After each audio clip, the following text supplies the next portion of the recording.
Friends, this is the third part of tenses, that is simple future tense. इसके पहले हमने simple present tense और simple past tense ये दो tense हम ऑलरेडी देख चुके हैं. आज हम लोग तीसरा टेंस देख रहे हैं, that is simple future tense. Simple future tense में हम लोग फ्यूचर एक्शन शो करते हैं. Future action that is going to take place in future. Specific time मैं नहीं बता रहा हूं या स्पेसिफिक टाइम बता भी सकता हूं. इट डिपेंड्स ऑन मी कि मुझे अगर फ्यूचर टाइम बताना है तो मैं बता सकता हूं, नहीं बताना है तो मैं नहीं बताऊंगा.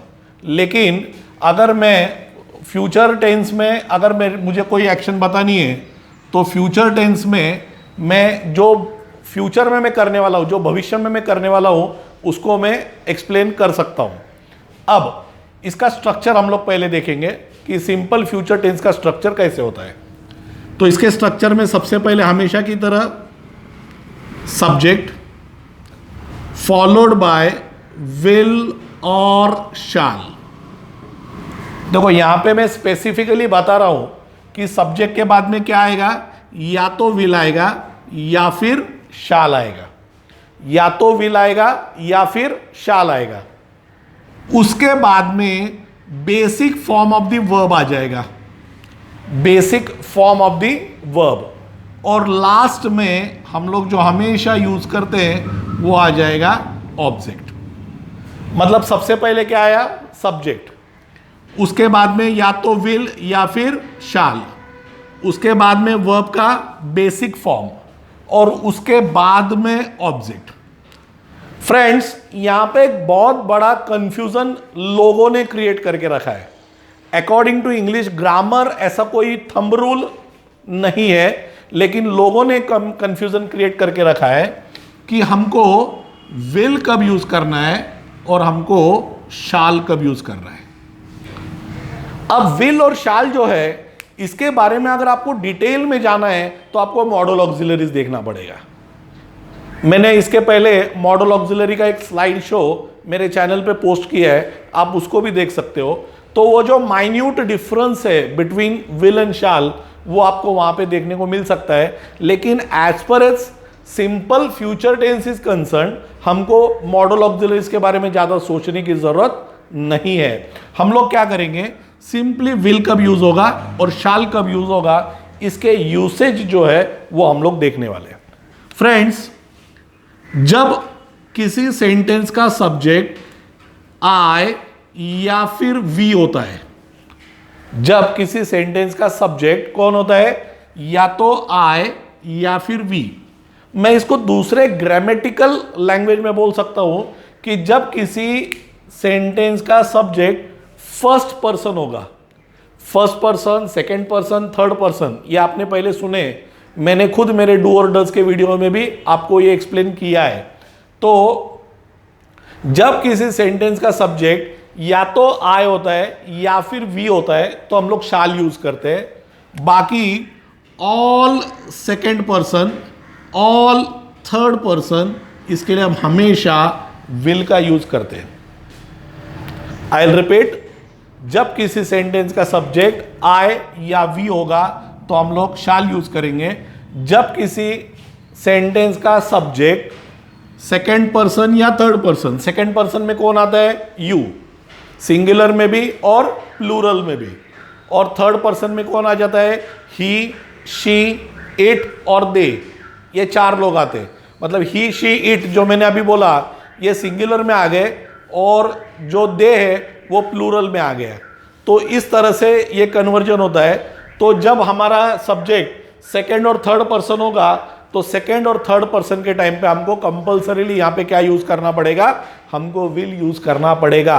आजकल लोग उसको नहीं तो मिस्टेक बोल देते. मतलब मॉडर्न इंग्लिश के हिसाब से अगर आप वहां पे विल की जगह शाल, शाल की जगह विल यूज करते हो तो लोग उसको मिस्टेक समझते हैं, लोग आपका इग्नोरेंस समझेंगे. तो फॉर अवॉइडिंग सच कंफ्यूजन और अपना इग्नोरेंस शो करने की जगह हम थोड़ा केयरफुल रहेंगे और हम थोड़ा केयरफुल रह के हम यहाँ पे क्या करेंगे, हम यहाँ पे विल और शाल को बहुत ही केयरफुली यूज करेंगे। फ्रेंड्स, अब जैसे कि मैंने आपको स्ट्रक्चर बताया, सब्जेक्ट, विल, शाल, वर्ब और ऑब्जेक्ट। अब हम लोग थोड़े से इसके कुछ एग्जाम्पल्स देखेंगे कि ये सेंटेंसेस में हम लोग इसको कैसे यूज करते हैं। देखो, सपोज मैं बोलता हूं वी, अब मेरा यहां पे सब्जेक्ट कौन है? वी। तो वी है तो मैं विल या शाल में से क्या यूज करूंगा? शाल यूज करूंगा। वी शाल ओबे आर पेरेंट्स, ये मेरा सेंटेंस हो गया। शाल हेल्पिंग वर्ब हो गया, यहां पे ओबे मेरा basic form of the verb हो गया, और आर पेरेंट्स ऑब्जेक्ट है जिसके बारे में अभी हमको ज्यादा कुछ सोचने की जरूरत नहीं है। ही विल, अब ये ही लिखा है मैंने, ये थर्ड पर्सन है, इसकी जगह मैं किसी का नाम भी ले सकता हूं। अगर मुझे यहां पे किसी का नाम लेना है, समझो मैं यहां पे बोल सकता हूं कि रोहित विल। अब मैं रोहित विल भी बोलता हूं तो भी चलेगा, क्योंकि रोहित भी थर्ड पर्सन है। तो रोहित भी थर्ड पर्सन है, ही भी थर्ड पर्सन है, इसके साथ में क्या आ गया? विल आ गया। He will take a difficult project. यहां पे मैंने क्या बोला? He will take a difficult project. अब मैं बोलता हूं Smita will watch a movie. अब मैंने जो डिफरेंस आपको यहां पे बताया था वो आपको यहां पे क्लियर हो गया। देखो, मैंने यहां पे ही लिया था, अगर मुझे यहां पे प्रोनाउन लेना होता तो मैं यहां पे शी लेता, लेकिन मैंने यहां पे नाम लिया है तो नाम के साथ में मैंने क्या लिया है? विल लिया है, क्योंकि ऑटोमेटिकली स्मिता क्या है? थर्ड पर्सन है। I shall visit the hospital.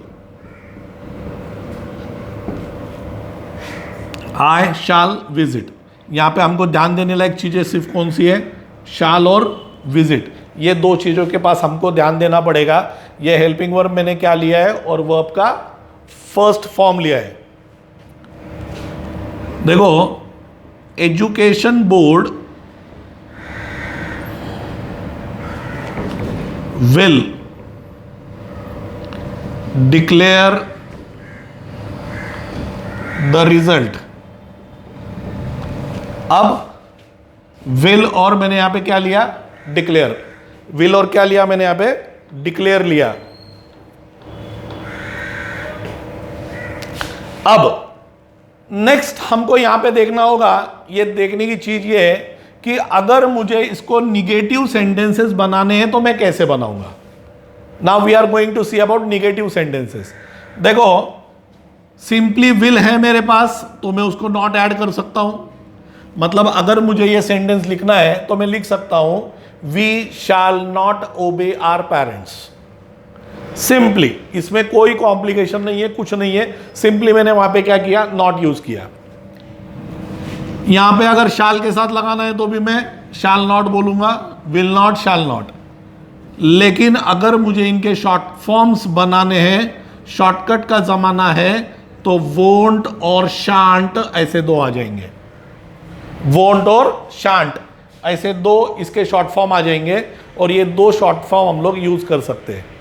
मतलब अगर मुझे ये सेंटेंस लिखना है तो मैं लिख सकता हूं, देखो निगेटिव में यहां पे लिखता हूं father won't allow me for trip. Father मुझे ट्रिप को जाने के लिए अलाउ नहीं करेंगे। ये मैं यहां पे लिख रहा हूं, यहां पे मैंने निगेटिव बनाना था इसलिए वोंट लिया, क्योंकि फादर फिर से थर्ड पर्सन है, राइट। अब इसके आगे अगर मैं जा रहा हूं तो इसके आगे जाते हुए we shan't get enough time. We shan't get enough time. अब pause, we shan't get enough time. अब यहां पे we shan't get enough time, ये सेंटेंस यहां पे मेरा कंप्लीट हो गया कि we shan't get enough time. Friends, इस तरह से हमने देखा कि सिंपल फ्यूचर टेंस के सेंटेंसेस कैसे फॉर्म होते हैं, और इस तरह से आप सिंपल फ्यूचर टेंस जो है उसको आप इजीली फॉर्म कर सकते हो।